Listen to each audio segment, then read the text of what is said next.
আসসালামু আলাইকুম রহমতুল্লাহ বারকাতুহ। কাছে এবং দূরে দেশে এবং প্রবাসে যে যেখান থেকে ভিডিওটা দেখতেছেন বা দেখবেন সকলকে আন্তরিক মোবারকবাদ জানিয়ে আজকের ভিডিওটি শুরু করতেছি।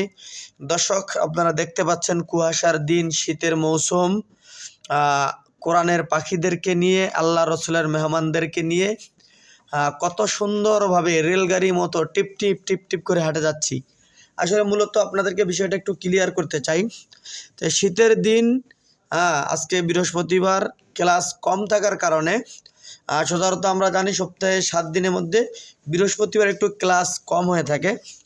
এই সুবাদে আমরা আবাসিক ছাত্রদেরকে, যদিও প্রতিটা দিন ফজরের নামাজের পরে আমরা বাচ্চাদেরকে একটু ব্যায়াম করার মতো সুযোগ দেই ঘুম ছড়ানোর জন্য, কিন্তু আজকে নতুন উদ্যোগ নিয়ে আমরা বাচ্চাদেরকে মোটামুটি একটু রাস্তার মধ্যে হাঁটাচলা করালাম এবং এলাকাটা ঘুরে ফিরে দেখার চেষ্টা করলাম আর কি।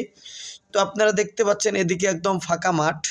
তো এদিক দিয়ে নিয়ে যাওয়ার কারণ হলো যে মাদ্রাসার পক্ষ থেকে গ্রামবাসী একটা সুন্দর একটা নতুন রাস্তার ব্যবস্থা করেছে, যাতে মাদ্রাসার ছাত্র এবং মসজিদের মুসল্লিরা সুন্দরভাবে যেতে পারে।